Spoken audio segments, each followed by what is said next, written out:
C'était compliqué, mais c'est gagné. Victoire de nos Stéphanois face à Clermont. Après avoir été menés au score 1-0 lors de la première mi-temps, les Verts ont une nouvelle fois renversé la tendance. Ça devient un petit peu notre marque de fabrique pour s'imposer finalement 2-1 face à Clermont. Le match des Stéphanois, il n'a pas été extraordinaire, mais comme je l'ai dit, peu importe comment on joue, on s'en fiche. Le tout, c'est de gagner. On va quand même faire le débrief de ce match, revenir un petit peu sur la prestation de nos Stéphanois, la composition de Pascal Duprat qui ne m'a pas réellement enchanté. Voilà, on va revenir un petit peu sur cette rencontre et on va également parler de nos concurrents directs parce que actuellement l'AS Saint-Etienne n'est plus 20e, n'est même pas 19e, mais est même 18e de Ligue 1 et ça fait vraiment plaisir. Donc je propose de commencer le débrief de ce match maintenant. C'est parti!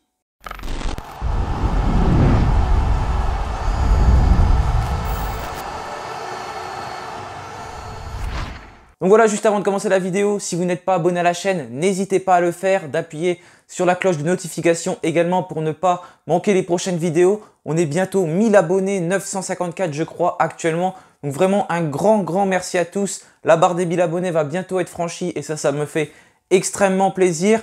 Donc on va revenir tout d'abord sur la composition de Pascal Duprat.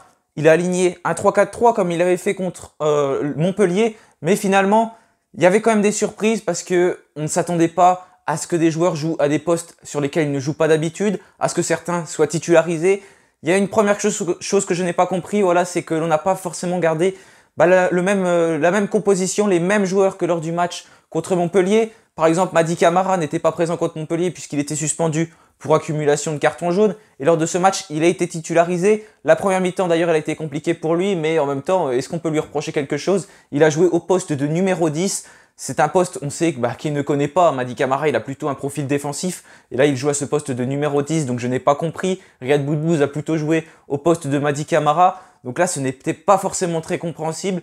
Donc, comme je l'ai dit, c'était un 3-4-3 avec Paul Bernardoni dans les cages. Donc ça, comme d'habitude, ce n'est plus Étienne Green, maintenant c'est Paul Bernardoni. D'ailleurs, on a eu peur qu'il sorte au bout de 5 minutes de jeu après un contact avec Mohamed Bayo, je crois. Paul Bernardoni qui est resté au sol, mais finalement, Étienne Green était prêt à rentrer, mais il a pu continuer. Il avait une petite bosse, mais ça l'a fait tout le match. Il a été plutôt bien concentré, même s'il n'a pas eu énormément d'occasions à arrêter Paul Bernardoni. Ensuite, au niveau de la défense, nos 3 défenseurs, peut-être que ça va être ces défenseurs-là qui vont jouer tout le temps maintenant quasiment avec tout d'abord Sakho, plus sur le côté droit. Sakho un petit peu plus décevant que lors du match contre Montpellier, mais un petit peu à l'image de l'équipe, j'ai envie de dire. Ça a été assez compliqué, assez frustrant pour ce match pour tout le monde, même si on a gagné à la fin.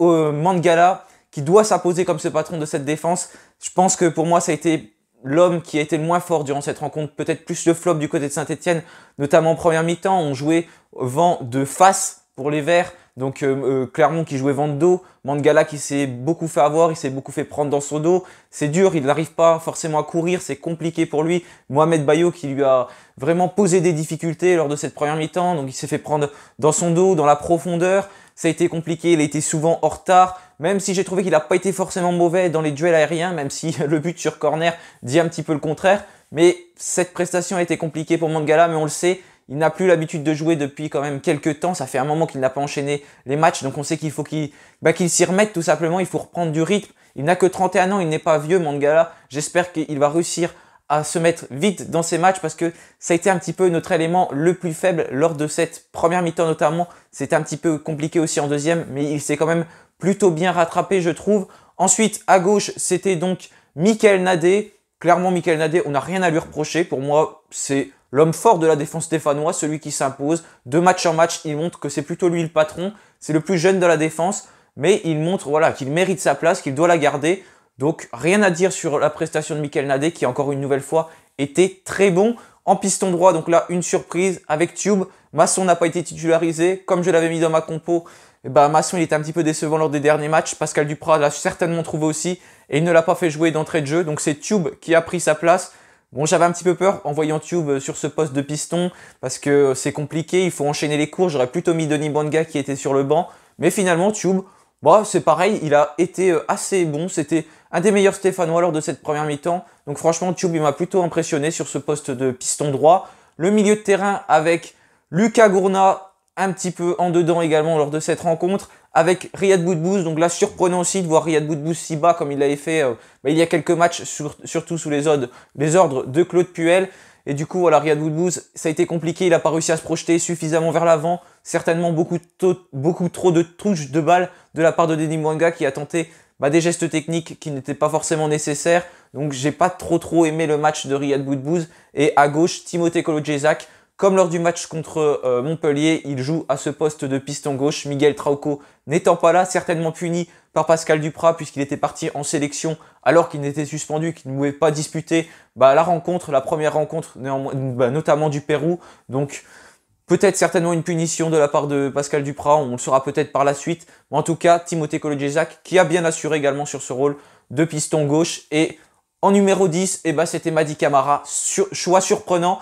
On n'a pas l'habitude de le voir à ce poste-là. Je m'attendais pas forcément à ce qu'il soit titulaire, même si je m'en doutais quand même un petit peu. Mais dans mes choix personnels, il n'aurait pas été titulaire, Mady Camara. Mais ça a été peut-être l'homme du match côté stéphanois lors de la deuxième mi-temps. Première mi-temps compliquée, mais il n'était pas à son poste. Mais la deuxième mi-temps, quand il est tout de suite redescendu d'un cran, il a retrouvé son rôle tout simplement de numéro 6, numéro 8. Et Mady Camara, il était bien meilleur que lors de la première mi-temps. Il était un petit peu perdu, mais comme je l'ai dit, on peut pas lui reprocher grand-chose parce que jouer à ce poste du numéro 10 quand ce n'est pas le sien, c'est quelque chose qui n'est pas évident. Et notre duo d'attaque, Arnaud Nordin, qui était très bon lors de sa rentrée contre Montpellier. Pascal Duprat a choisi de le titulariser. Et finalement, Arnaud Nordin, il a vécu un match assez compliqué.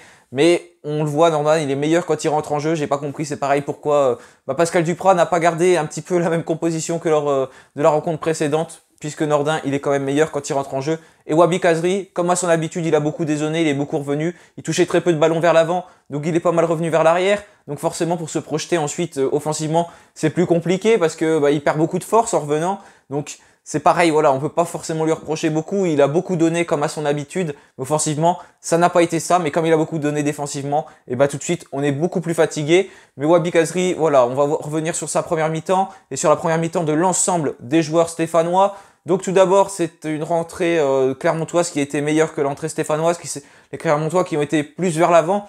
Ils ne sont pas créés énormément d'occasions juste au moment où Paul Bernardoni surgit dans les pieds de Mohamed Bayo et il se blesse un peu au niveau de la tête. Mais finalement, ça a été pour Paul Bernardoni. Mais les Verts qui ont un petit peu galéré durant toute la première mi-temps, seulement une occasion, je crois que j'ai relevé, c'est la tête de Wahbi Khazri, trop décroisée, sur un centre de Tube qui a livré 2-3 bons centres, il n'a pas énormément centré, mais sur ceux qu'il a fait, ils ont plutôt été intéressants. Mais la première mi-temps des Verts, elle était complètement jetée. Mady Camara à son poste de numéro 10, complètement perdu. Riyad Boudbouz qui ne s'est pas assez projeté. L'ensemble de la charnière centrale stéphanoise n'a pas forcément été à la hauteur, mis à part Michael Nadé, Mangala qui s'est souvent fait prendre. Et puis ça va payer par un but de Clermont. C'était à la 39e minute et c'est Cédric Outonji. Saint-Etienne était dessus, je crois, lors du mercato estival. D'ailleurs, ce défenseur clermontois qui va marquer de la tête. Il n'avait pas marqué en Ligue 1 depuis 2014. En même temps, il joue en Ligue 2 avec Clermont.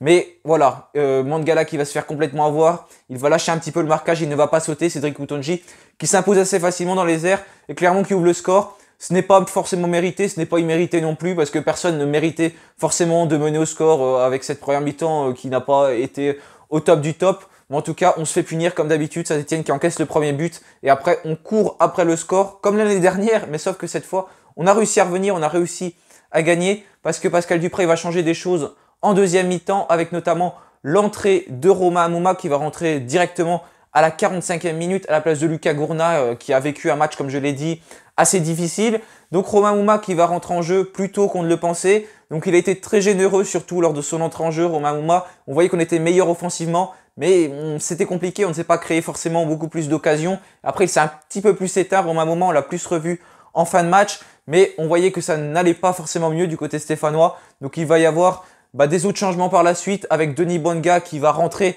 à la place d'Arnaud Nordin, comme je l'ai dit, qui a vécu un match compliqué. Je crois qu'il est directement rentré au vestiaire d'ailleurs. Et ensuite, il est revenu.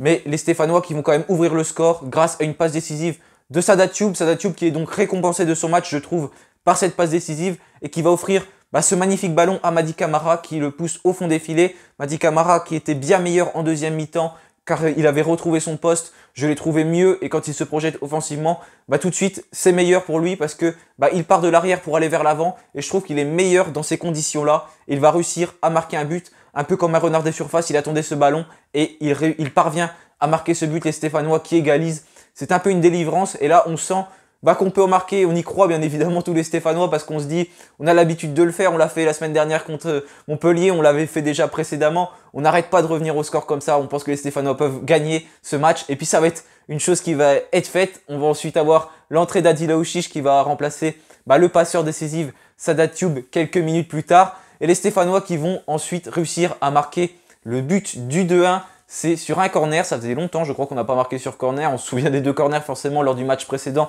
contre Clermont. C'est Timothée Kolodziejczak qui va marquer de la tête, un corner très bien frappé par Romain Mouma. Kolodziejczak qui est seul et qui réussit à mettre ce ballon au fond des filets. Les Verts qui vont ensuite tenir ce score jusqu'à la fin du match.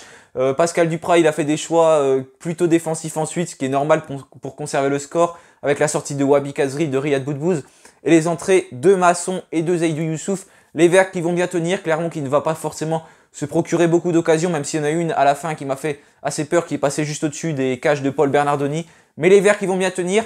Donc voilà, ce match, il a été compliqué, mais l'essentiel est assuré. Les Stéphanois qui vont gagner cette rencontre sur le score de 2-1. Donc on peut être que content de la performance des Verts, même si elle n'a pas été très bonne. Mais tant qu'on gagne, on s'en fiche jusqu'à la fin de la saison. Il faut prendre des points. Ça fait 9 points lors des 3 derniers matchs, donc on ne peut pas faire mieux en Ligue 1. Donc ça, c'est vraiment une bonne chose. On va avoir le match contre Strasbourg ensuite, la semaine prochaine, qui ne va pas être évident à Geoffroy Guichard. J'espère qu'il y aura du monde. Je devrais être présent notamment en tribune lors de cette rencontre, donc il n'y aura pas de débrief d'après-match. Mais en tout cas, voilà, ça fait vraiment plaisir de voir les Stéphanois qui s'imposent une nouvelle fois en terre clermontoise, de succès à l'extérieur. D'habitude, quand on est bon, on n'arrive pas à gagner. Et là, quand on n'est pas bon, on arrive à gagner le match. Donc ça fait quand même déjà 5 victoires en Ligue 1 et 3 lors des 2 derniers matchs. Donc ça fait extrêmement plaisir.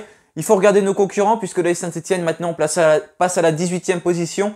On avait déjà Lorient qui affrontait Monaco, malheureusement un score de 0-0. Lorient qui parvient à prendre 1 point, donc on ne passe pas devant eux au classement. On a le même nombre de points qu'eux, on est à 21 points, mais ils ont une meilleure différence de but. On a ensuite 3 qui a complètement coulé contre Brest, donc c'était à la même heure que nous à 15h.